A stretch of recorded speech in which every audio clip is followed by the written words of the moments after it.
Welcome. I'm Jesse Voremberg with Rails Trails Conservancy. Thanks for joining us today for today's Trail Talk.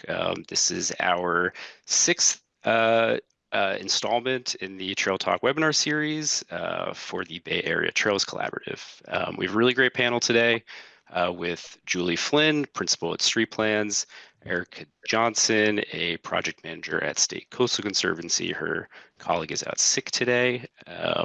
Mary Rubin, the Senior Project Manager at San Jose's Public Art Program, and Seair Lorentz, the Executive Director of Petaluma River Park Foundation. And after the last presentation, we'll have some time for Q&A, but please feel free to drop questions in the chat as we go so you don't forget them. Just before I pass the mic to Julie to get going, just want to give some quick background on the Bay Area Trails Collaborative, or BATSI as we call it. We're a collaborative of over 50 organizations, public agencies, and businesses working together to achieve our shared vision, which you can see on the map on the screen, of a 2,600-mile regional trail network. We're all guided around the vision of seeing this trail network come to fruition. Sorry for all the hassle this week with the scheduling. If everyone can just mute themselves if you're not, of a interconnected network of regional trails benefiting all 8 million plus residents of the Bay Area. And a little bit more background, these Trail Talk webinars are the brainchild of the Trail Development and Stewardship Working Group to meet the goals of our strategic plan under the strategy to share and promote regional trail network best practices, in this case for art programming on trails. And this Trail Talk is being recorded, and the other 5 were also recorded and are up on the BATSI website. I'll drop that link in the chat after I finish. If you're interested in learning more about BATSI, please shoot me an email at jesse@railstrails.org. Our next quarterly meeting will be May 6th at the Bay Area Metro Center in San Francisco, and they're always held virtually as well. We have a very simple membership structure. There are no dues, and all we ask is for a bit of your time to offer your expertise on one of our working groups. You can sign up on behalf of your organization or as an individual using our friend option. I can learn a little bit more on the link that I will drop in the chat shortly. And that's it for me. For those of you who just joined while I was giving my intro, please hold questions till the end. Or drop them in the chat as we go. And I will stop sharing and pass it to Julie. Great. Thank you, Jesse. Hi, everyone. I'm Julie Flynn from Street Plans, and I'm our first presenter. So let me get to sharing my screen here, and bear with me one sec while I get this in full screen mode. And I think you should see, please let me know if you don't, but Jesse, maybe confirm for me, are people seeing my full screen? Looking good? It's looking good. Okay, wonderful. Thanks so much. So yeah, I'll just briefly start by introducing myself. I'm principal of Street Plans. We're a small urban design, placemaking, and transportation planning firm.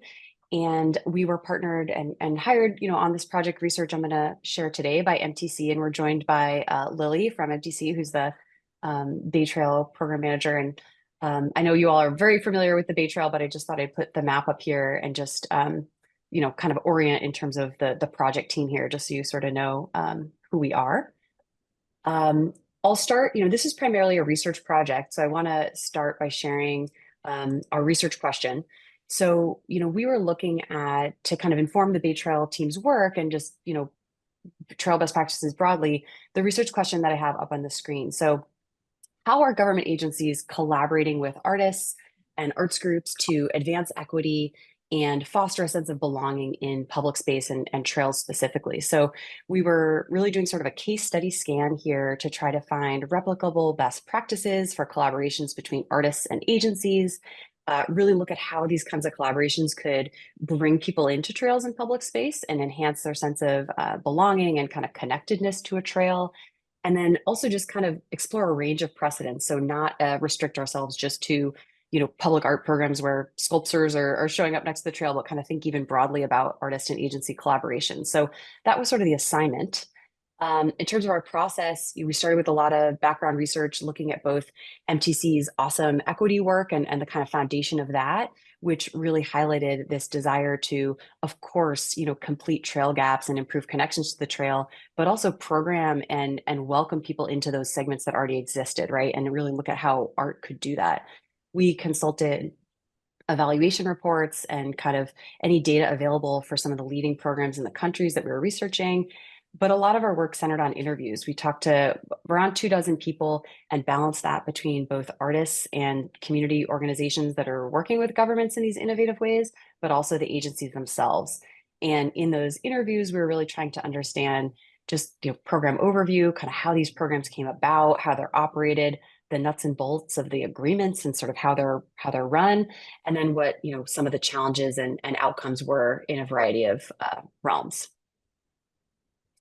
So, looking broadly at all the case studies and all the conversations we had, it came to us that, there really was this kind of spectrum of program models for governments, working with artists to foster a sense of belonging. And all the way on the left is what we're calling allow. This is like the lightest touch. It's where, you may have a trail coming into a place where art is already happening, maybe informally. And, that was important because I think, especially here in a Bay Area context, we can see examples of that. The Albany Bowl comes to mind, where there is unsanctioned art happening in public space. So we did want to touch on that. But the bulk of our work kind of takes up the spectrum. So looking at planning for arts on trails through cultural strategies and policies, really kind of direct supporting and mounting programs, art programs, community events, those types of things in that realm. If we went up from there, we also looked at artist in residence programs. So thinking about really embedding artists either in a site, a public space site and trail site, or in an organization. And then co-creating being really multifaceted programs where you may have public art, but also, artists in leadership, residencies, incubators, equitable development initiatives. The spectrum was a helpful organizing framework for us, and then we sort of plotted the case studies we looked at on the spectrum. I'm really excited to be joined by the State Coastal Conservancy to talk about the Coastal Stories Grant Program, which is one bubble you see here on the top. That was such a great case study, really inspirational to us as researchers, and so you'll obviously hear a lot more details about that. I'm going to just give you a flavor of this research by sharing two kind of national examples that I hope will be a little different from the other panelists. Those are on the bottom right. It's the Artist in Residence program from the Bureau of Land Management, and then some learnings from the Atlanta Beltline, which I'm sure folks on this call might be familiar with. I'll go into those, and then I'll close with just a few kind of broad strokes takeaways that we had from looking at all of these initiatives you see on the screen. And then we'll hand it over to the other panelists. So starting with the Artist in Residency program, we researched from the Bureau of Land Management. So as you're probably aware, that's a federal agency. And like many agencies that manage public space, they have a framework for interpretive elements, right? Signs, programs, even budget line items for interpretation. And they really started to think, well, who better to help us interpret and translate land and trails than artists? They have extremely unique observational skills. That's, a really amazing role for artists to play in kind of helping people understand and connect to their public lands. So in this case, the National BLM agency really provides a framework, and then the individual sites, in states all across the country can choose to host artists in residence and kind of shape that program as they see fit with a lot of tools provided by the national agency organization. One of the things I think is kind of innovative about this program is, anyone on the call involved in government can imagine. I mean, just thinking of a federal agency trying to get resources to an individual artist, it's impossible. From a procurement standpoint, it's really hard. And so they looked at, without, sort of a really robust kind of procurement and RFP, it's difficult to kind of think about how could resources get down to an artist. And they looked at, as a trail and public space organization, their volunteer services agreement, which many parks operations or trails operations organizations may have something similar. Digging into that, they realized that this agreement was a great framework to provide a lot of reimbursable expenses. So travel, lodging, meals, supplies all could count. They could also provide artists access to insider staff. So, tours with naturalists or geologists or staff who are really operating the trail, and work with artists to immerse themselves in the site in those ways, even if they couldn't, pay directly a stipend for the artist's time. That was a really interesting framework that they used. And because of that framework, a lot of the residencies we looked at that they had been able to operate were shorter and pretty immersive, but really yielded some great results. I have a couple examples listed here of the types of projects that came out of this residency, and it really varied by the site and the priorities of that site. But we saw one really awesome example of an art and storytelling session that involved water, significant water from bodies of water on the site in a participatory watercolor painting workshop that was led by an artist. Another is a multi-site tour by a Native American jazz trumpeter who went to different sites of import and held workshops and concerts. And then the third is that in many cases, they have artists depicting the land and the space, and then also bringing those artworks to be exhibited in art and community organization centers, in towns and cities nearby. Kind of, again, like not only bringing art into the public space, but thinking about bringing artistic depictions of the public space and the trails into kind of the arts community in the city is also kind of a really interesting takeaway from this program. The other one I want to touch on that inspired us quite a bit is the Atlanta Beltline. So if you're not familiar, it's a 22-mile loop of trails around the city of Atlanta, and it connects 45 neighborhoods. The trail is, really known for its art, but it's definitely a multifaceted transit and development project, and has many elements. But art has really been central to the Atlanta Beltline project from the beginning. And today, the organization, really talks about the Beltline as a linear gallery. In fact, one of the largest temporary public art exhibits in the US. And it's really notable to me to kind of take that lens of our trails. Like, obviously, trails have these transportation and recreation purposes. What purpose could they have as kind of a place to display and activate art is something I think the Beltline's really taken into their mission in such a cool way. Their program is extremely multi-layered. Of course, it's, many works of public art, but also residencies, looking at both artist residencies, curators in residence, even scholars. They have incubator programs as well, and they really kind of take the approach of bringing art and the gallery, out to people where they are on the trail. They also really view the trail development as a kind of way to invest in the arts and culture community in the neighborhoods they're going through. And I think that's really notable. So while I think looking at a program as robust as the Beltline today can be somewhat intimidating, it's important, I think, also to highlight that it began, from the beginning early on, even when the trail was not fully completed. They used art as a way to have people travel along the trail. So the density was really important there. If you were standing at one piece of art, you could look down the trail and you could see the next one, and it sort of beckoned you down the trail. They also began their program with temporary exhibitions. They had exhibitions lasting for about 60 days, and those were expanded over time. Today they have a unique curatorial approach for each of the neighborhoods that the trail goes through. This program benefits from some staffing through a tax allocation district, but they do, also do quite a bit of fundraising, and that's a big part of their effort too. I also think what's neat about this project is the way that they talk about the art on the trail. They have these really kind of understandable buckets. Beltline Walls is their mural program. Beltline Flow is all the performances that they bring in, and they even have their performing artists and residents sometimes do rehearsals on the trail, so people get to really experience and see that. Beltline Spaces is their sculpture work. And then, as I mentioned, residency and the incubator programs, and the incubator thing really comes in areas of big foot traffic where, people may be wanting some sort of amenity on the trail, a food or something like that. And they have small kiosks where businesses are incubated through their marketplace program. So that's pretty interesting. That kind of give you a flavor of the research. There's many more case studies to share, but I just wanted to close by putting forward a couple kind of takeaways we had from looking at all of these programs. So the first to me is just kind of the why. Like, why are agencies working in trails and public space going through all the effort and everything it takes to kind of figure out how to work with artists and run these sort of unusual programs? Well, the goals really vary by the program, but the themes we definitely saw were a strong thread around advancing equity, a lot of work to increase access to arts and culture. So bringing art into free outdoor spaces and really diversifying who has access to art and in what kinds of environments. Improving and deepening community engagement is a big one. and diversifying the types of partnerships that government agencies or trail organizations have. And in doing so, often really changing the way that they do business. This is especially the case with artists in residence that come, within an organization, often provide new perspectives in terms of how projects are managed and outreach is managed that really does live on within the culture of the agency in a way that really benefits everybody. What contributes to success? This is, I know, kind of a dense text slide, but it really is kind of a lot of the greatest hits of just what we saw being so important to success in these programs, looking at the ones we did.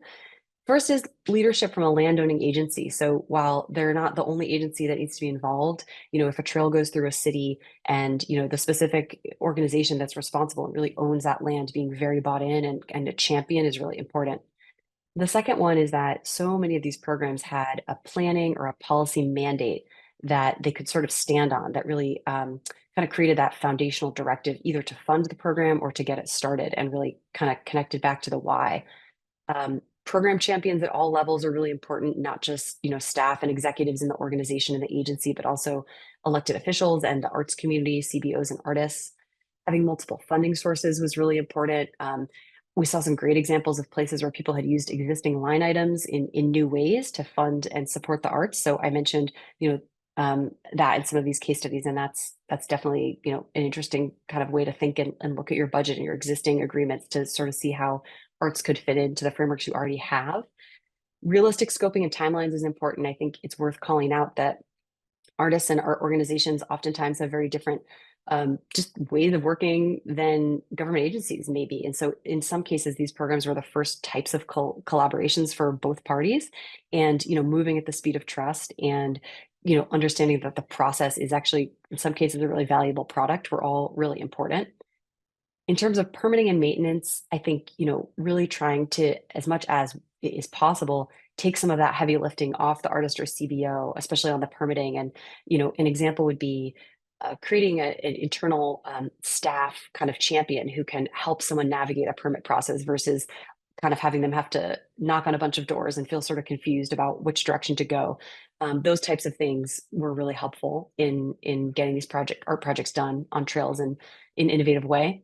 And maybe the last one I'll share is just institutional knowledge sharing. So these types of programs often, can live in the brain of a one passionate staff person or an elected official that really wanted to champion them. So the most successful programs really had systems in place to memorialize and scale best practices, even as the leaders may have changed to kind of take those benefits through and carry them through even years after there's, changes may occur. So that's sort of a quick high level of our research, and I'm really excited to hear from the other panelists. Here on screen, you have my contact information, as well as contact information for Lily Brown, who's on the call here from MTC. And I do think, our intention is to post some of this research up on MTC's website in the future. So I think if you want to dig in on any of these case studies and read more about the ones I shared or ones that I didn't share, we should have an opportunity to do that.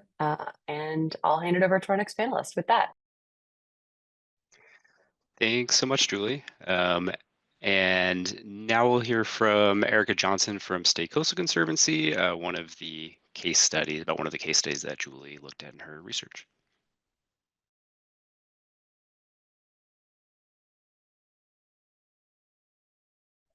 Great. Can everyone hear me and see my slides? Yes. Okay. And I am trying to find a way to unhide my camera. Sorry, 1 second.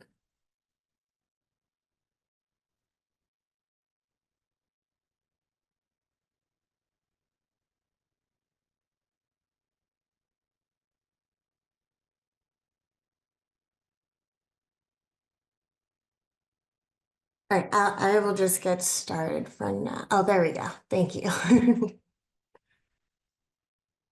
Hi, everyone. My name is Erica Johnson.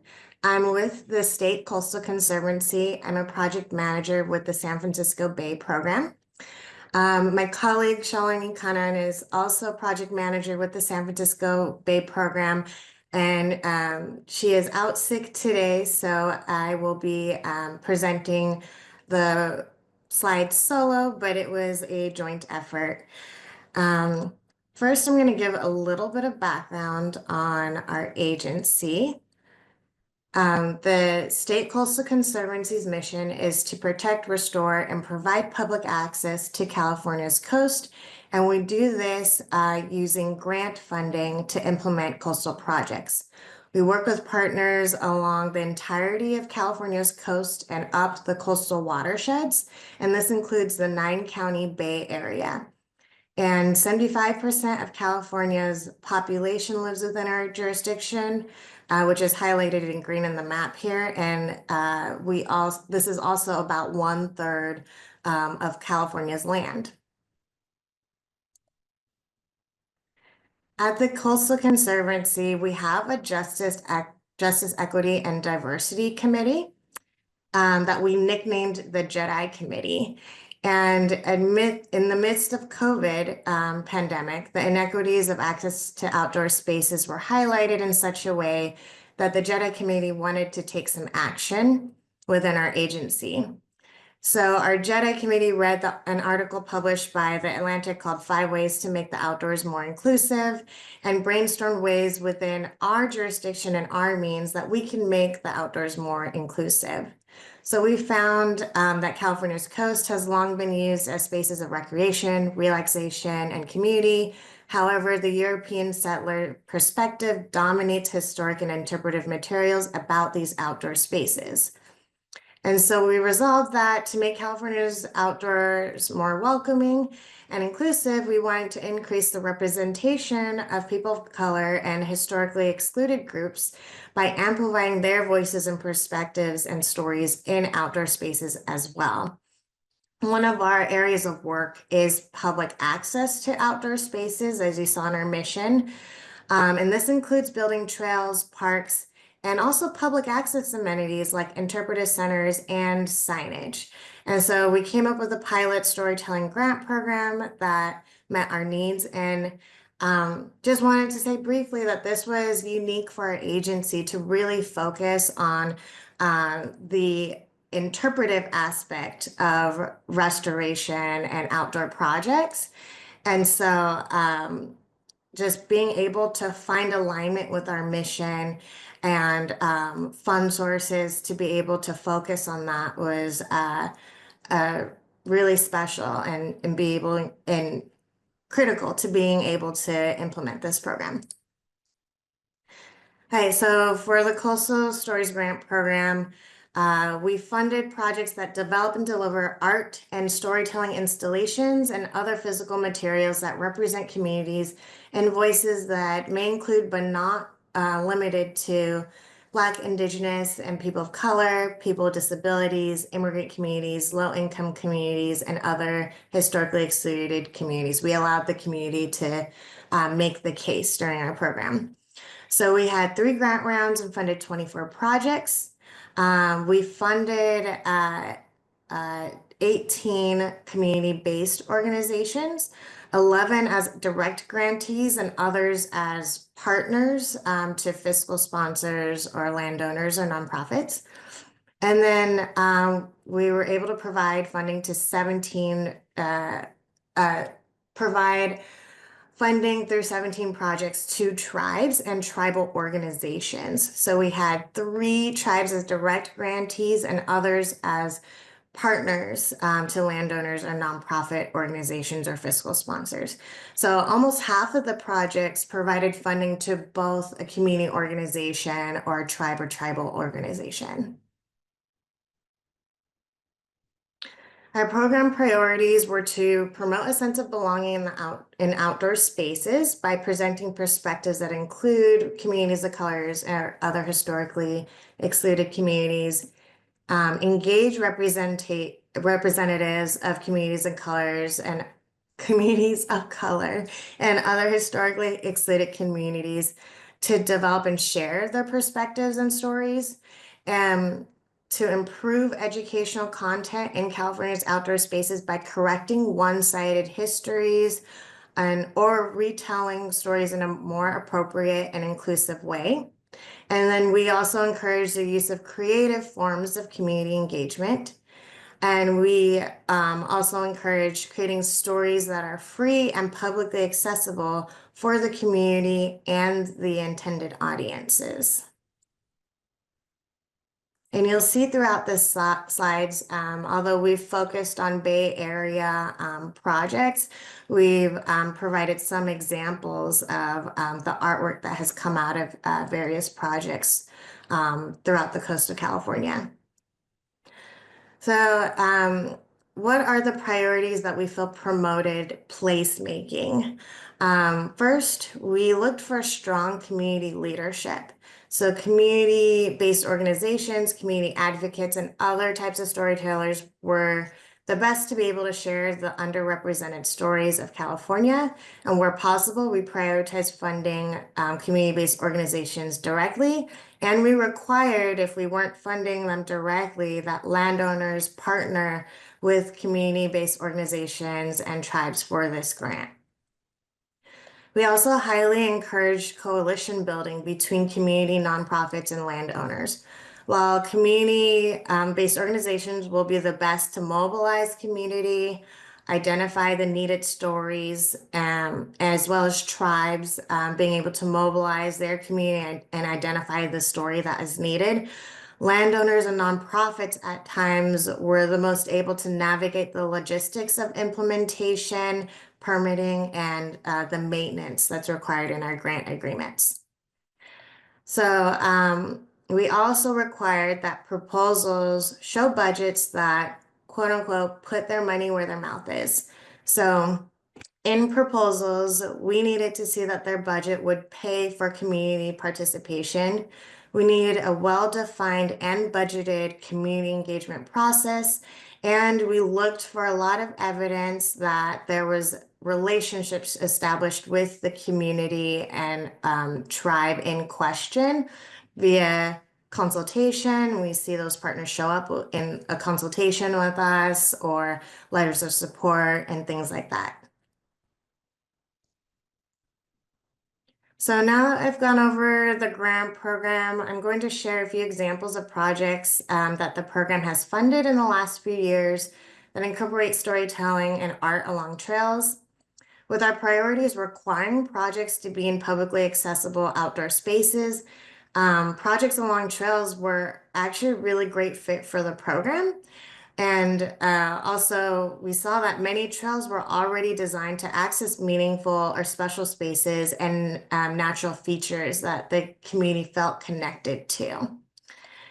And lastly, I want to mention for the trail managers here, if you're interested in incorporating community stories, what we found was that there's a lot of interest and demand from communities and tribes and working on these kinds of projects. Our grant program was extremely oversubscribed, and we read so many thoughtful and creative proposals in the process. So there's a lot of need out there for this. So first, I want to highlight the Peoples of the Canal project led by community-based organization Canal Arts in San Rafael. The project is going to take place along a 2-mile stretch of the Bay Trail. Canal Arts is developing and installing signage to tell a chronological story about the past, present, and future communities and coastal landscape of San Rafael's Canal District. The storyteller signage will be installed along the trail, which is frequented by members of the community. And the stories will include an indigenous perspective from the Federated Indians of Grant and Rancheria, and also multiple community groups that are helping provide stories for Latinx, Asian, and European communities who also inhabit the Canal District. There's a small example of the signage here that Canal Arts is working with community representatives and artists and poets on. They're going to include graphic designs and other forms of artistic expression and information content. This example here, you can see the stories are being written in both English and Spanish and include QR codes for audio, visual, and augmented reality experiences. The project is expected to be complete in 2026. The next is in East Palo Alto. That's the East Palo Alto Heroes and Legends project, and community-based organization East Palo Alto Community Archive is leading the community engagement process to develop 3 to 5 art installations at Cooley Landing Park. The image here is of the education center at the park, and the installations will be outside of the center, which is right along the Bay Trail and will be an attraction for trail users. East Palo Alto is a small 40-year-old city founded amidst racist redlining practices and wedged in the middle of one of the wealthiest tech regions in the world. The project seeks to tell the story of the city's founding and innovative community change leaders whose actions and commitments challenge the status quo to bring about social change and foster a legacy of equity and cultural celebration, including through the creation of Cooley Landing Park. The stories of impactful local leaders and those of other underrepresented demographics are often erased or given few resources to celebrate in public art, and so this grantee is seeking to remedy that.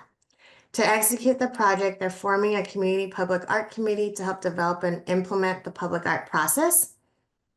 They're also developing curriculum to be shared in workshops and tours via the education center. So we're not sure what the installations will look like yet because it is a community-driven process that's still unfolding, but this project is also expected to be completed sometime next year. So the next project example is not in the Bay Area, but we thought it would be great to share because it was a great trail project and our work spans beyond the Bay Area around the state. So this one is in the city of Crescent City, and they partnered closely with Tolowa Dini Nation, Elk Valley Rancheria, and Tolowa Nation to tell the story of the Tolowa people. The project is taking place along the coastal trail at Crescent City's beachfront park that's shown in the map here. It will create a self-guided storytelling journey that will start at the Tolowa Cultural Interpretive Area, adjacent to the city's visitor center, and end at a park about a mile away. At the 10 points marked in yellow, there will be a unique story told. Each story will consist of a 5 to 7 minute video clip linked to a scannable QR code or a hand-cranked outdoor audio platform. The goal of telling these stories in the space is not only to correct one-sided histories by guiding residents and visitors to a deeper understanding and acknowledgement of Crescent City and its original people, but to also promote a sense of belonging for the Tolowa people in their ancestral land. The stories and traditional knowledge have traditionally been passed down from generation to generation through storytelling, and so this project will commemorate that tradition in support of the Tolowa people and keeping their oral tradition alive via those video clips and audio cranks for future generations. So I just wanted to, at this point, to give a brief shout out to the Petaluma River Park Foundation. Even though we didn't include your project as one of our examples, we knew you're presenting today. And they recently got funds for their Coastal Stories project, and we'll be talking about their work. So to conclude my segment of the talks here, we wanted to sum up some of the benefits of a grant program and the projects like the ones we've highlighted here that bring cultural storytelling to trails. First, they create new, meaningful, and culturally relevant art and interpretive materials. They promote placemaking and inclusion and belonging in the outdoors for these communities. We found that through our grant program, we are able to reach systemically excluded communities to be the creative leaders and do the projects that they want, especially in the context of trails and things like that. Having them as creative leaders is really key. And then hopefully we have increased meaningful community engagement and sense of ownership for coastal projects that we implement. And thank you so much for your time. My contact info and Shalini's contact info is up here on this slide. And I will hand it off to our next presenter. Thank you so much, Erica. What a cool grant program. And yeah, our next speaker today is Mary Rubin from the City of San Jose Public Art Program. Take it away, Mary. Hi, let me queue up and share my screen, I guess.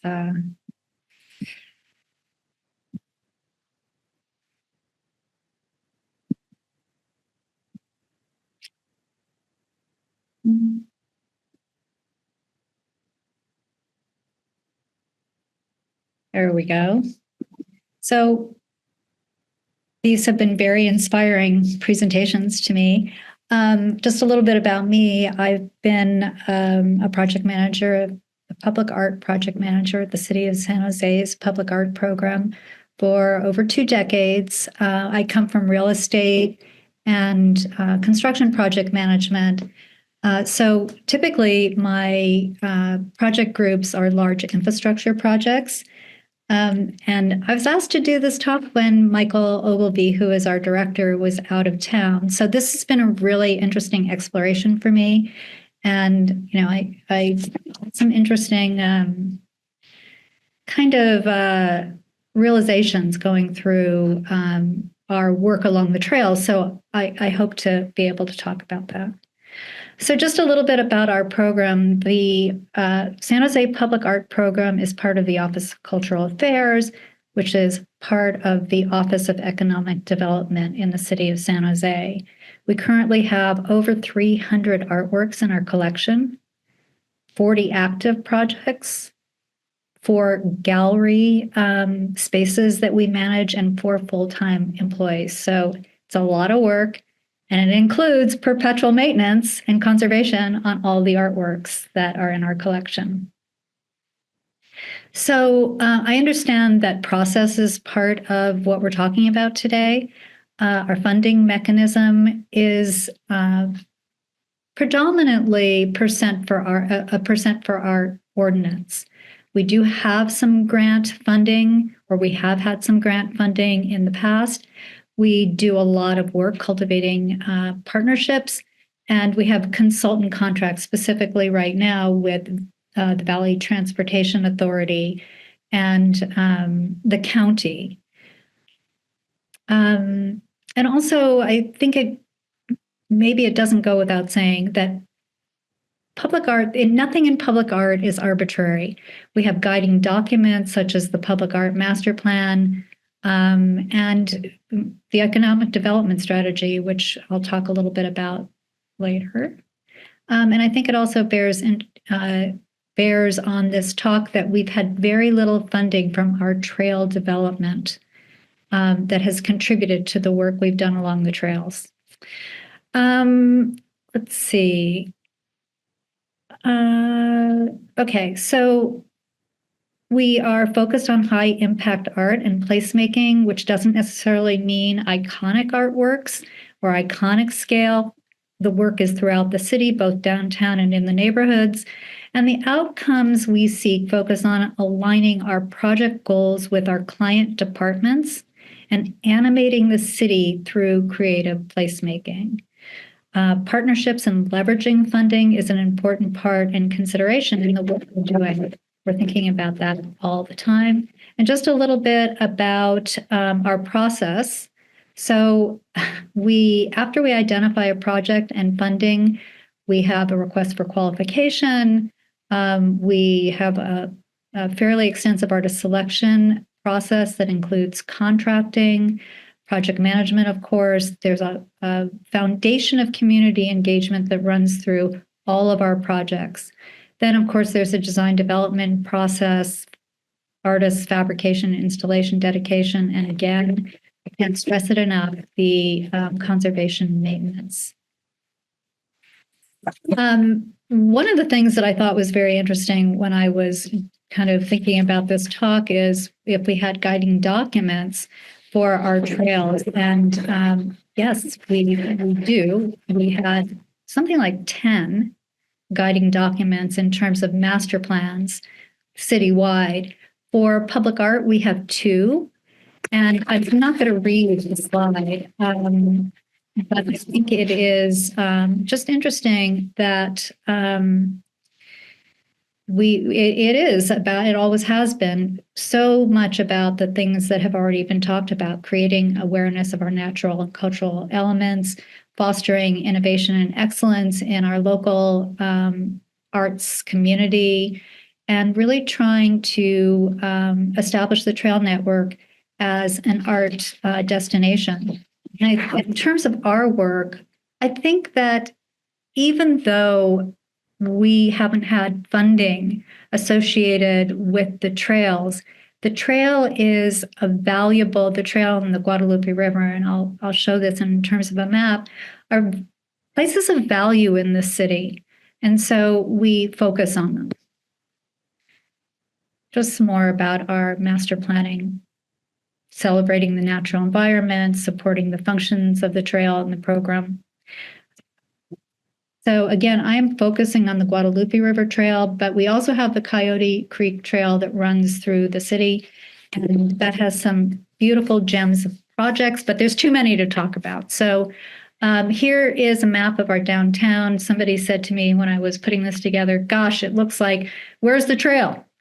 But the trail is running through the city. And so, of course, there's this dense urban environment. But I marked on this map kind of where through the downtown a number of projects are. Not all the projects, and I'm not going to talk about these. But I am going to start down here in Discovery Meadow, and here's the trail. Hopefully everybody can see my cursor that runs under the freeway. Okay. So the projects along the trail have been building for many years. So this is a project, it's not actually part of our collection, but I think it's really quite delightful. And it's a memorial, or it's a tribute, if you will, that honors a philanthropist in the community, Tony Ritter, who was the president of the San Jose Mercury News. Big shoes to fill. You know, Pete, this wall right here is right next to the river, right next to the trail. So it's between the trail. This piece is between the trail and Discovery Meadows. And people actually interact with this piece. They in this piece, and how much more valuable is something like this than, at least to me, a statue of Tony Ritter. 1993, this was the redevelopment agency's work.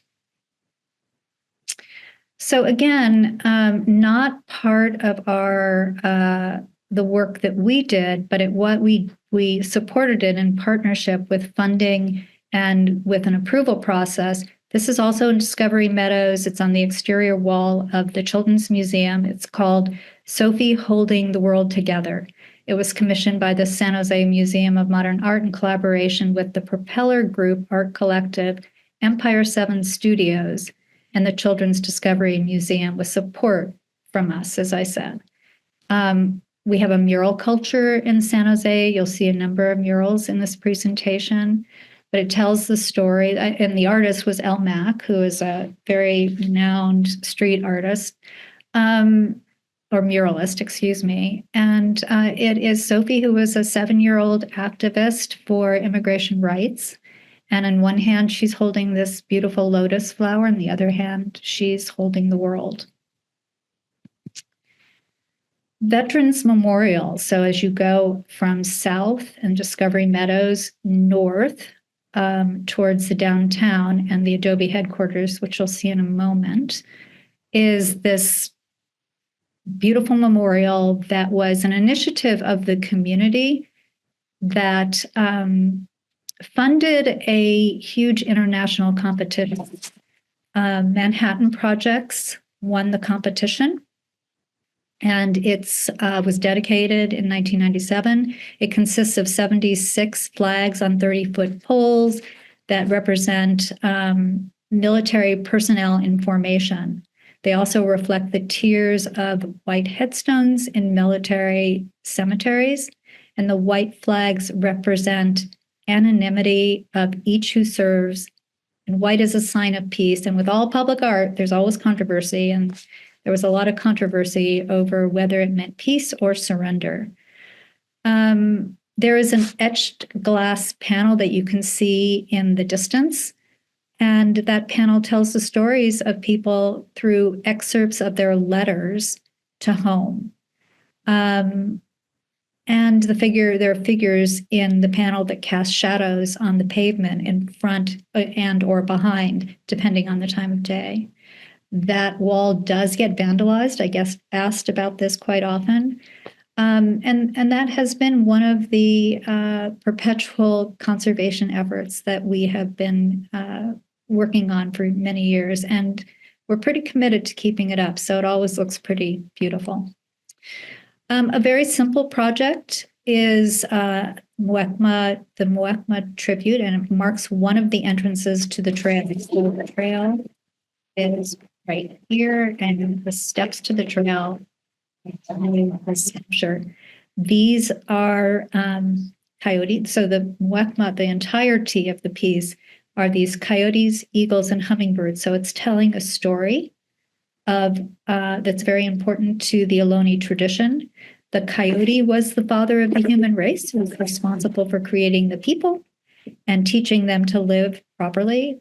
The hummingbirds, and here they are. The hummingbird was wise and clever. The eagle was a leader. And you can see the Veterans Memorial just to the right. The Adobe headquarters is just to the left. So if you were to take the stairs down into the actual trail, there is about a 3-mile portion of the trail that is it has many, many murals along the walls. This was it's called San Jose Walls. It's a partnership between San Jose Walls, Empire 7, the Guadalupe River Conservancy. It started in 2018. It was funded by a grant it was like a $700,000 grant that also involved a big cleanup. And I mean, the reality of an urban center is there are a lot of unhomed people. There's a lot of, there is vandalism that happens. And as you ride your bicycle or walk down this trail, it's inspiring to see these works. And I'm only showing you like just a few. San Jose Walls has done over 100 murals in the city. And again, this is an area, our trail and our river is an area of value. And so there are a lot of artists that focus on this. It's a artist residency that involves bringing in both local and international artists. The artists learn about the city and have the opportunity to paint different walls. And again, the focus is on the trail. Okay, so this is a pretty simple little piece that is in a park between the Adobe headquarter building and the trail. It's called Wildlife of the Guadalupe. McHenry Park paid for this little park that included about $50,000, which was leveraged into about $70,000 with the construction. To do these sweet little, it's not a great photograph, but you can see these little holes with bugs on top of them that represent the health of the river. Another piece, which is between the trail to the right and the Guadalupe River Parkway to the left, is Remembering Art Agriculture. It is by a local artist, Tony May, and he recalls the rich agricultural history that was behind San Jose's economy for 150 years or more. The project recreates the shapes of those once familiar clusters of farm buildings that are seen less and less frequently in Santa Clara Valley. Such as a water tank, windmill, barn, and a small shed, which they all function as topiary structures. And the vines were carefully curated by the artist.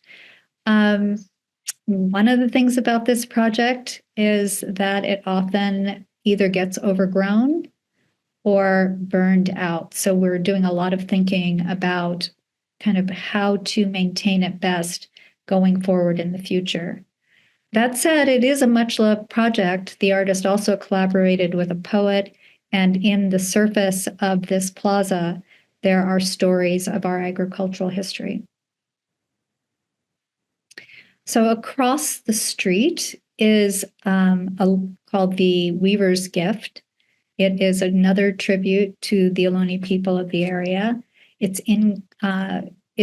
The site is Confluence Point, and it's a stone basket that kind of represents the creative part of the Ohlone culture. There is a mortar that is broken to represent the broken traditions of the Ohlone people.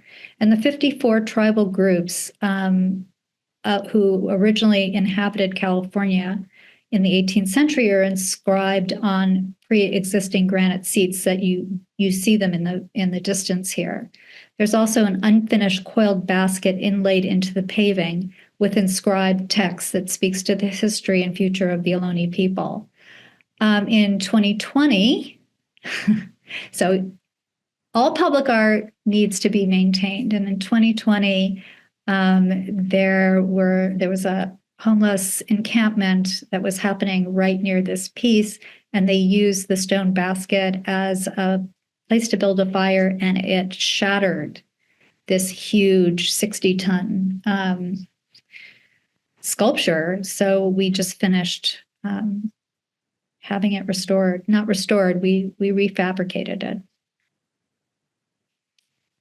And then right across the river is another piece that it's adjacent to the arena. So these are, very prominent locations in the city.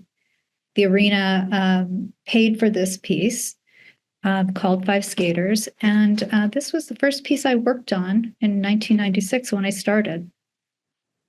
There are 5 mosaic tiled pillars and an ice rink with quotes from each of the skaters and little time capsules that are embedded in the surface of this terrazzo skating platform, basically, with memorabilia from each of the skaters.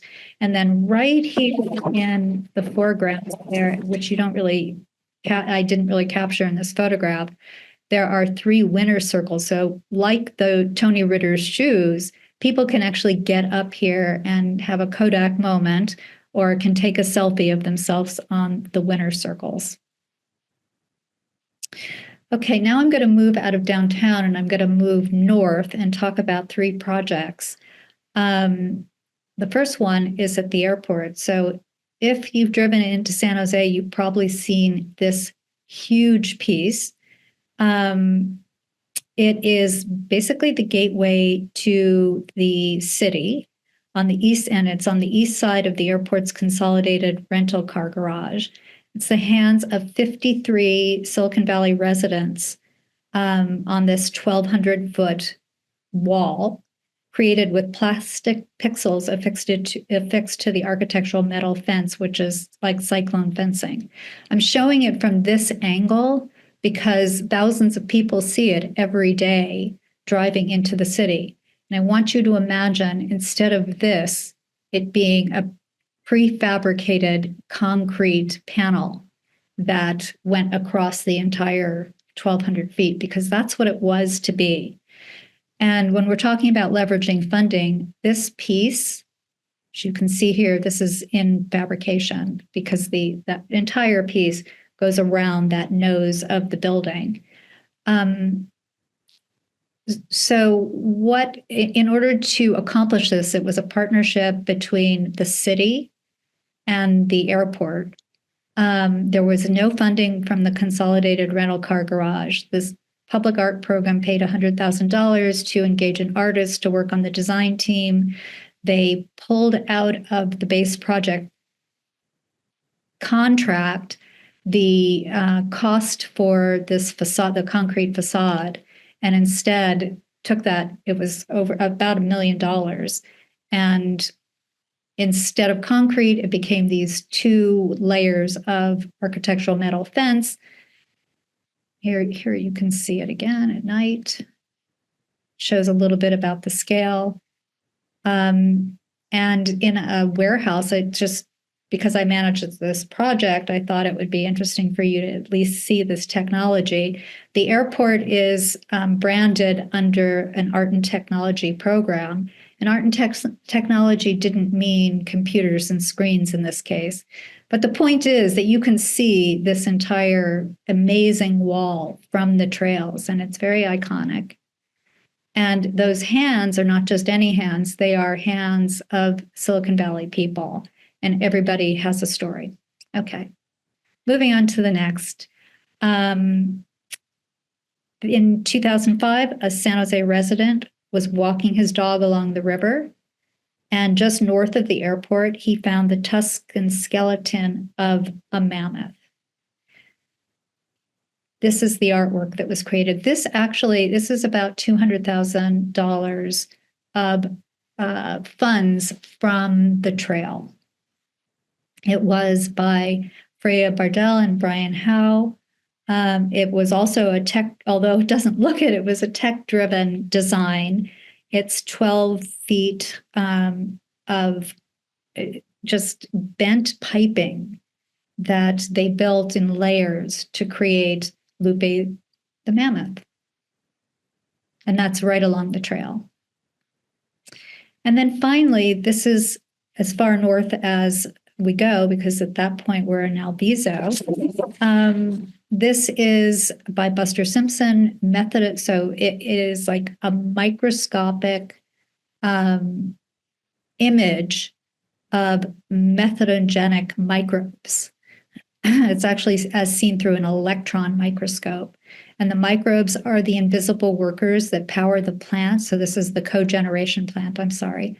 This is the cogeneration plant. And the microbes are the invisible workers that power the plant. They break down the sludge, which is the semi-solid material separated from the wastewater. And it is fed into the plant's digesters, which are behind these screens. And that sludge, and the cooking of that sludge produces a gas, which is then used to run the cogeneration engines and reduce the demand for electricity from the grid that supplies the electricity for the overall wastewater treatment plant in San Jose. Ugh, that's a mouthful. And here they are. So I think that's really all I have. I think that it's just interesting to me that although we don't get a lot of money for trails, because the trail is of such value, there are a lot of pieces that we really focus adjacent to the trail. I think that's all I got. Great. Thank you so much, Mary. So many cool pieces of art along your trails. And our final presenter is Seair Lorentz from Petaluma River Park Foundation.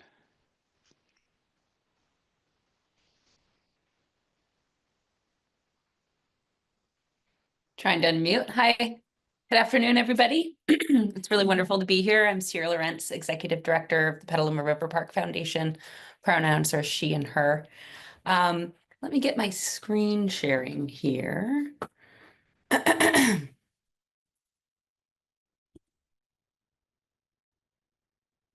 Oops.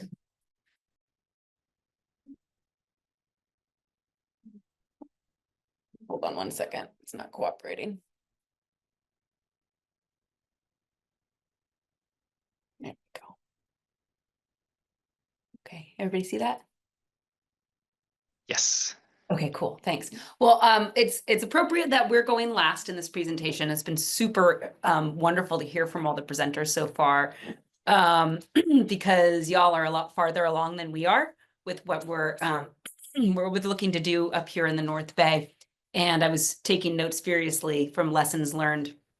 So I'm going to present on our project with the caveat that we're new and are kind of working towards a pretty grand vision, but are just on the beginning of our journey. So I want to talk about the project overall, because I'm going to assume most on the call are not familiar, except for our friends at the Coastal Conservancy, who I know are familiar because they're big supporters of ours.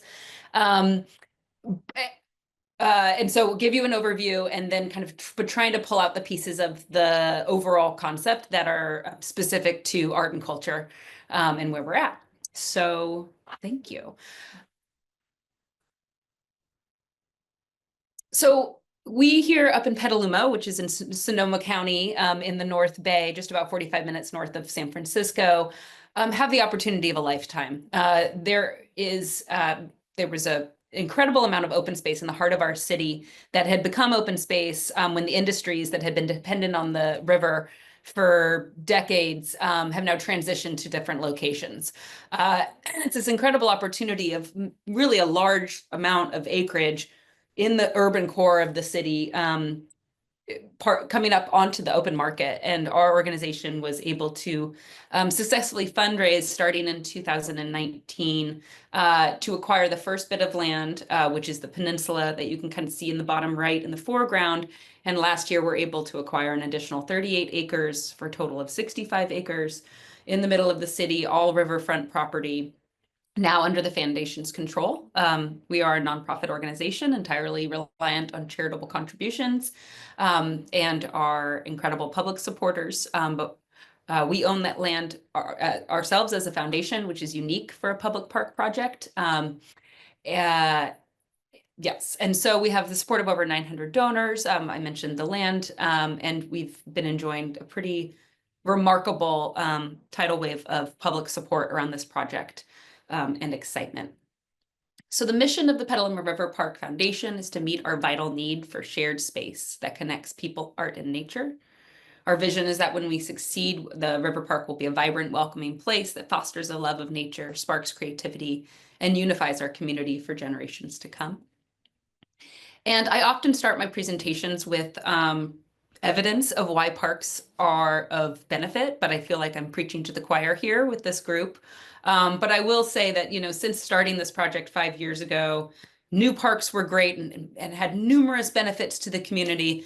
But after 5 years of working on this project and really studying the data, I would argue that there is no single thing that we can do as a society that delivers more multilateral community benefit, physical health, mental health, societal health, than a park and a park project. So now's the time, more than ever, perhaps, that we feel called to do this work for the benefit of all. But that leads one to say that, well, why art? How can't just a regular old park do all of that? And it does for the most part. And, the river park in part was founded by artists. And we believe to our core that art experiences in park settings only heighten the experience and the benefits you can, and diversify the benefits you can gain from parks. You really deepen people's ability to engage in the landscape itself with new ideas and ideally with each other. And you'll see a lot that our project is very much grounded in this concept of connection, to connect people, art, and nature in a shared space. So just quickly on where we're at in the process, we've been doing a ton of work with the community to understand what the park wants to be and to develop our concept, our final vision for the project. And we're at this super exciting moment where, fresh off the presses, we've got concept materials laid out and a plan, and we're actually just at the beginning of our kind of public campaign to share far and wide what the vision is. I know I already said it, but I got to shout out to the Coastal Conservancy. We wouldn't be here at this moment without their support, who've been our primary supporters of the concept plan process. So now we're going into about 2 years of what we call Build It, which is fundraising, and construction with a ribbon cutting of a phase 1 in June of 2028. Just quickly to touch on the teams, maybe there's some folks maybe there's some new faces. We're working with CMG Landscape Architects. They're out of San Francisco. They do, I think, exclusively public places, ton of parks. They, I know, are working closely on the Treasure Island Parks Master Plan, which also has an Arts Master Plan to it.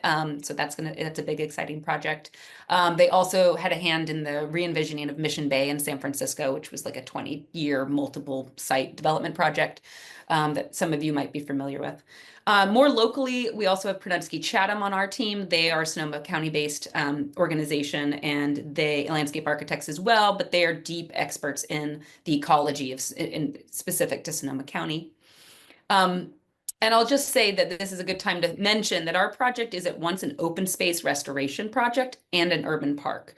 And that's been one of the things that I think sets the park apart. It's also been a really fascinating sweet spot to try to find, to not compromise your restoration habitat goals with the reality that we're an urban park in the middle of a city, with, that should expect and should encourage heavy human use. So you'll see that reflected in the concept plan, trying to strike that balance. I do want to make sure I call out on this slide Kimson Creative. They are an arts and equity consulting agency. They happen to be based here in Petaluma. Just got lucky that they came about kind of when we came about, and really ended up being fantastic partners that I'm going to share a little bit more about their art is data process in a minute. I'll also mention Greg Moore. If you all are from the park world, you probably know Greg, who's the founding CEO of the Golden Gate National Parks Conservancy and the one that brought us Chrissy Field and many, many other shining stars in the park world in the Bay Area. So if you haven't gathered, it's really important to our project that we were community-led from the get-go. We were organically as a group of citizens that decided to take on this project.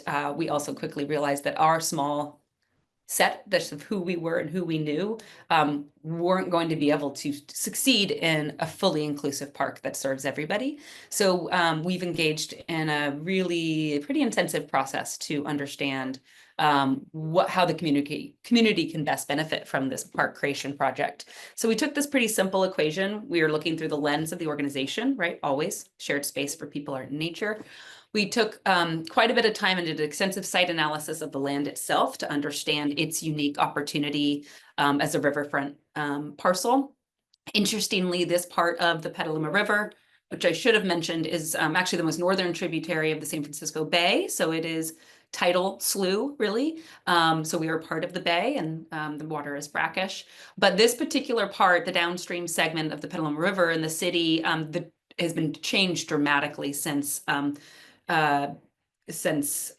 Europeans were introduced into the region in the 19th century. Lots of dredging. The peninsula that you see in the foreground in the image behind me actually is entirely made from dredge spoils. So it's an interesting landscape to deal with. While it is open space, there's not much natural about it. So there's a lot of habitat creation opportunity in that. And we needed to study to understand all that capacity for the land. Finally, the green circle at the top is focusing in on community needs and their values and how we can meet broader goals of our community through this park project. So we spent about an hour working closely with community. And one of the things we loved about Kimson Creative was that they have an art as data approach, which means that we, instead of having just kind of traditional focus groups and having people, give their input, which often tends to be some really active citizens in the community, which is amazing, but it tends to be kind of a smaller group. And it's kind of hard to really get, I would say, kind of meaningful input from a broader base of folks. Folks are busy. Anyways, Artist Data had us work with 3 different artists in residence to do our community engagement work. So for example, part of this was mostly funded by the Coastal Conservancy, but we also got a grant, and I'll give a shout out here to Creative Work Fund, which is Walter and Elise Haas, I believe, specific foundation that aims to pair organizations with artists to accomplish shared goals. But it's really looking from the artist perspective of how artists can be supported and employed through partnership with organizations that are mission aligned. Shout out if you don't know, great funding source.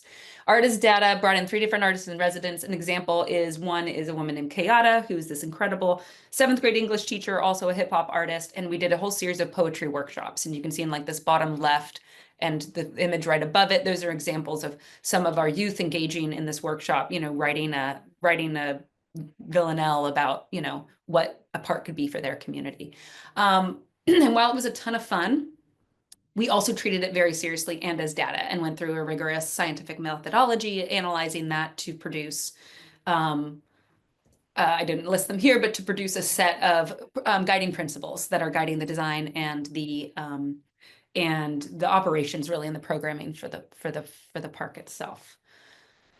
So concept plan, quickly, here's our site. Once again, this is what it looks like today in the height of summer. You can tell, barely a tree on it.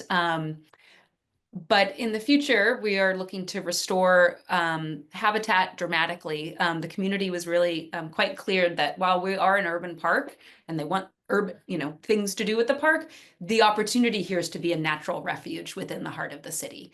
And what an incredible thing to have 35 acres of restored natural space. There's over 800 trees in this plan, et cetera. It's a pretty exciting component. I'm not going to spend too much time describing the entirety of the plan. This is the concept plan site plan. And you can see via the key here, these are the various amenities that were prioritized by the community, as well as looking through our mission and vision. Just to quickly describe this, you see that actually about 80% of the plan is restoration and planting, again, following that desire to have the natural oasis in the heart of the city. But also active programming. And so we've concentrated those in what we call the heart of the park here. You can see there's a large playground, a flexible field, a shaded pavilion, food truck hookups, a large picnic area, and a beach component. You can also see all these little yellow stars throughout the plan are placeholders for art. As I've mentioned, we're not there with actually defining what art is going where and when, but we always want to make sure it's on everybody's mind that there will be art in this park. Across the way on the mainland side is where we've concentrated the sports courts, a community garden, a community center. You can see there's a creation of a new bridge, as well as an amphitheater, which I'll talk a little bit more about in a minute. The plan itself is organized into 3 categories. I'm going to focus mostly on the connection and the community component relevant to this, but I will just mention about the nurturing of nature. As I mentioned, almost 80% restored and planted. We'll be creating, in the short term, about 2 acres of tidal marsh that'll grow into 4 acres with sea level rise, as well as stabilize the bank, which is a critical need of this particular property, being created from dredge spoils. There is no healthy riparian habitat on any of the property for the most part. So laying back those banks and getting the planting set.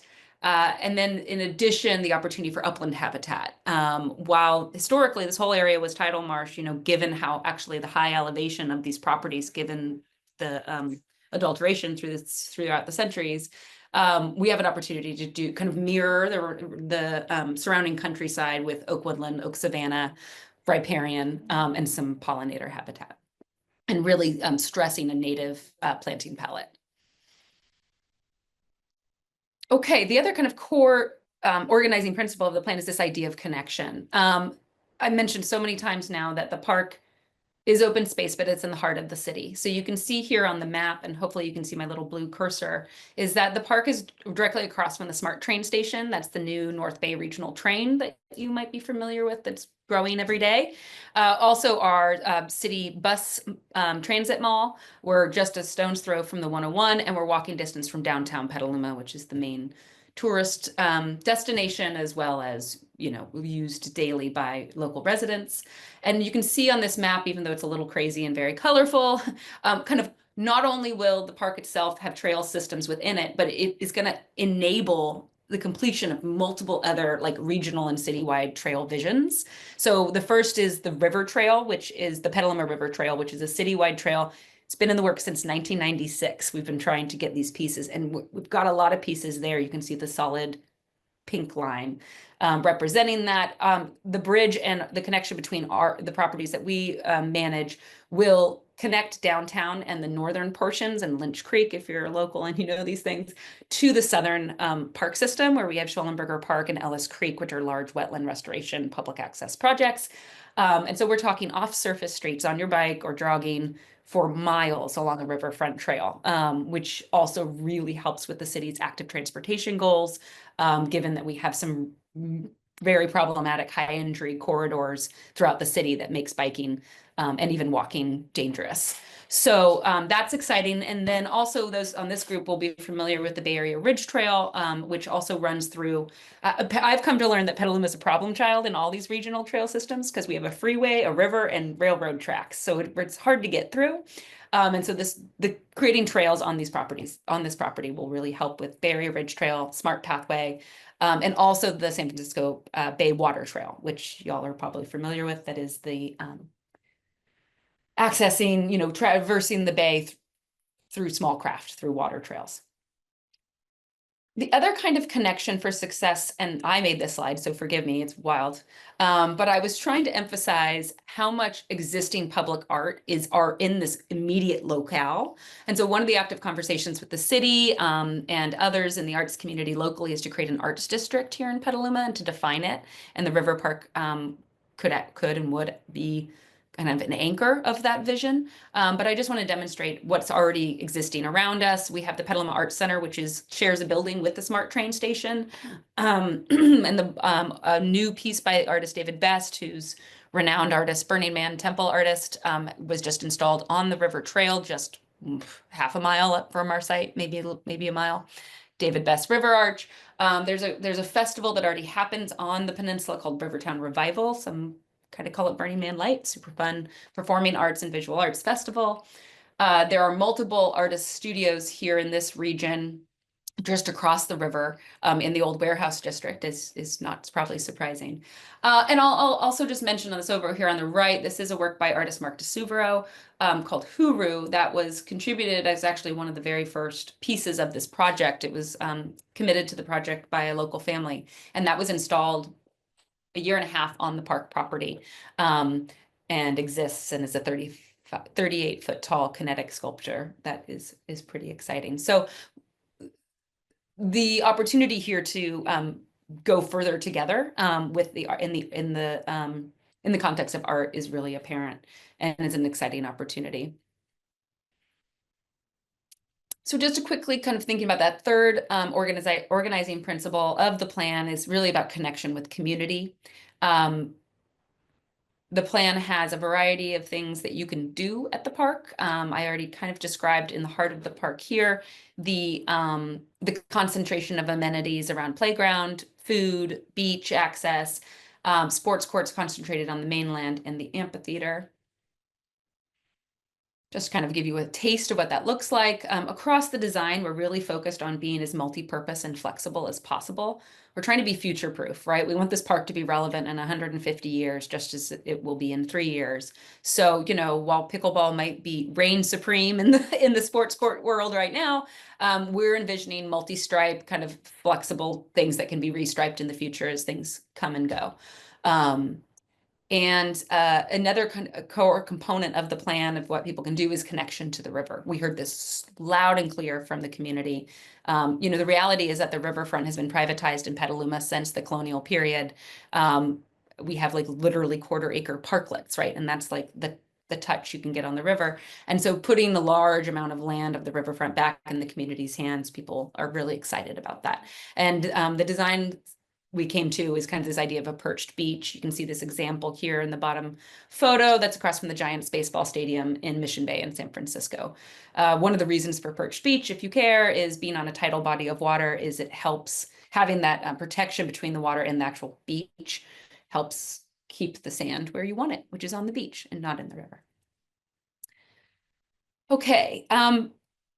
I was really, thank you for the shout out earlier. We were delighted to be part of the Coastal Stories grant program coming out of the Coastal Conservancy. We heard very strongly from the community. And as you've probably gathered from my presentation today, the site has an amazing ability to tell stories about our region. It is both the literal and symbolic center of the city. Humans have lived on the Petaluma River in the Petaluma Valley for at least 9,000 years. More, most likely. There's so many stories to tell. And so in particular, we heard from our community that there was an interest in telling what we would call the untold histories, not the dominant kind of white settler colonial narrative that has historically been the history in our area. While that period of history is definitely really, really important for this site. We are specifically doing original research around the Chinese American experience and our growing understanding of their involvement in those early dredging of the river and therefore potentially the construction of our site itself. Also looking at Latinx history in the region and Coast Miwok, of which all communities have a relationship to this land and certainly to the river. And as I think it was Erica from the Coastal Conservancy described earlier, what we love about this project that's such a good fit for us as an arts organization is the funding of primary research, which is desperately needed for all three of those stories that we mentioned, and then the commissioning of an artist to tell each of those stories and to have that manifest in some way onto the land. We're delighted about it. So just to kind of think about arts and culture and what in the plan supports that, the primary amenity right now is this amphitheater. It's envisioned as flexible and multi-purpose, right? So you can have a small kind of intimate community gathering here, or you can flex out onto the lawn as you see here for larger events. Sunset on the Petaluma River is, we call it golden hour. It's especially in September, it's a sight not to be missed. It's really incredibly beautiful. And we think it's just an ideal site to bring community together around performing arts. I will say that the operating model around this is one of the biggest things that we're looking to figure out in terms of partnership versus developing our own programming and listening keenly to everybody's, what does it really take to maintain a program like this? It's very expensive and resource intensive. So partnership is something we're really keen on. So visual arts, I mentioned those yellow stars. This is just a nice grouping of precedent images of public art that we admire throughout the country. Our next steps here are going to be focusing in on an arts master plan so that we can better define exactly what the art programming elements will be, where the opportunities are for the river park. So so those are our next steps. We have some, so we started as an arts organization and that still remains, but we're kind of at this fun part where it's like, okay, we got the park plan down and now we need to re-engage with what does the art program look like? We know we want to have a focus on visual art, probably large scale, following in, museum quality work akin to the DeSuvero, but also making sure that local community artists are being supported and lifted up throughout this process as well. And I'm excited to hear more and learn from everybody on this call. And I hope people don't mind if maybe I send you an email or pick up the phone in a couple of weeks or months to ask more questions about how we take the next steps in this process. That's it for me. Awesome. Thank you so much. I really look forward to getting up there when it's open. Take advantage of all the regional trail connections and hopefully, bike and take transit and visit. So we have, we're wrapping up at 2:30, so we have some time for some questions. Thanks everyone for sticking with us. I know a lot of people have to drop off at 2, but those of you who are still here, feel free to unmute and ask any questions you have. And I'd also ask that the speakers maybe can drop their contact info in the chat as well.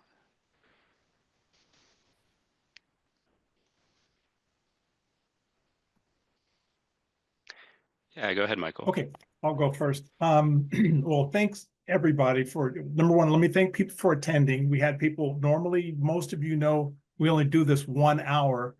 We took the extra time today because of the content and because there was a lot of interest in the public art components for trails and parks. So we wanted to spend the time. So thank you guys for doing it. And we switched days. Today's Thursday. Normally we try and hold this on Tuesdays and we're consistent about that. And then also thank you to the people that helped us set this up. There's a stack of emails that go back through most of December trying to catch people's schedules and different things and get speakers on. So thanks to everybody that helped us out with that. And then just lastly, I'll say before I move on, if you have questions or topics, new things like this came because of some demand. Just Sam was talking to, I think it was Lily or someone else that was working on something. And so if you have other topics, we have a list that we work from, but if you have other topics, just send ideas to Jesse and he'll share them with the Trails Development and Stewardship Committee and we'll go from there. So my question, and it's for any of the speakers that want to start on it, but it seems like maybe Julie had the most federal monies in some of the projects that she talked about, but anyone that wants to talk about the current federal climate and what we think. I mean, I know it's all, kind of nebulous right now, but just in light of the things we were talking about funding, and there's a lot of support, but yeah, now a lot of that federal funding looks like it's going to change for things that are either place specific or have to do with DEI or BIPOC programs or, stories. So anyone want to attack that kind of quickly?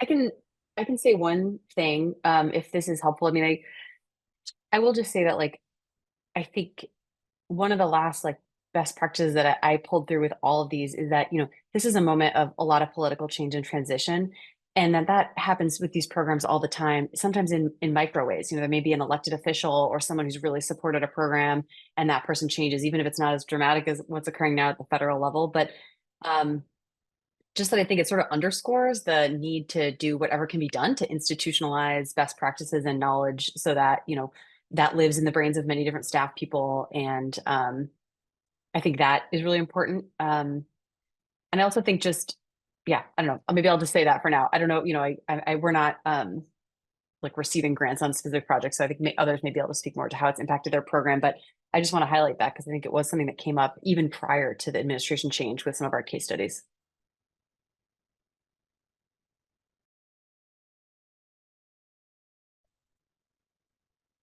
Well, I'm just gonna chime in here. The State Coastal Conservancy, we're not a federal agency, and we have been keeping an eye on what's been going on at the federal level, but we did get the 2024 climate bond. And today at our governing board meeting, reaffirmed our commitment to justice, equity, diversity, and inclusivity. And so there'll be further guidance on how to access our 2024 climate bond coming in March. So please contact me if you want to be part of our listserv. I think agreeing with everything Julie has said that, more than ever, DEI, justice, equity, and diversity is really important. And yeah, the Conservancy has publicly reaffirmed that commitment.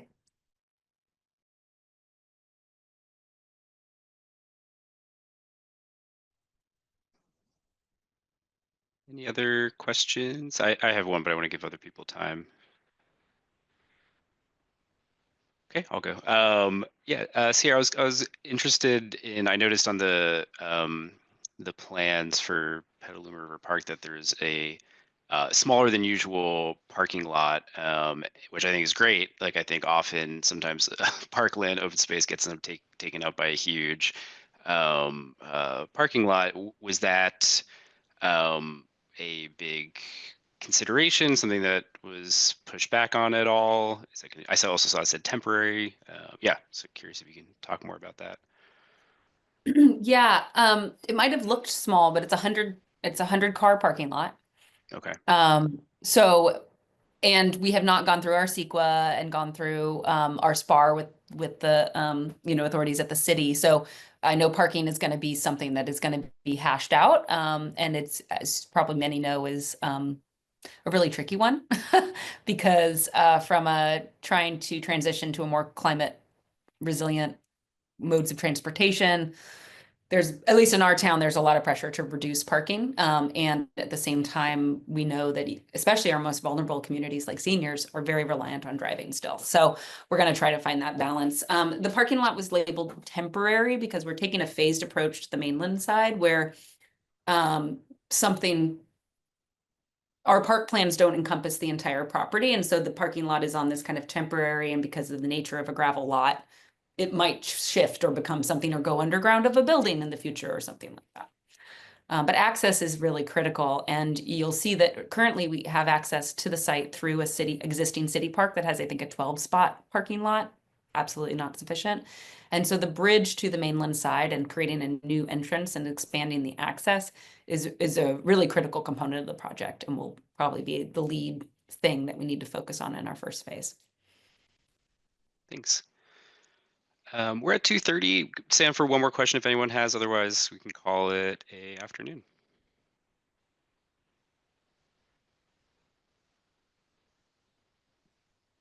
All right, well then let's call it, and thank you again to our speakers, and I will distribute the recording and ask all the speakers for their presentations soon. All right, thank you everyone.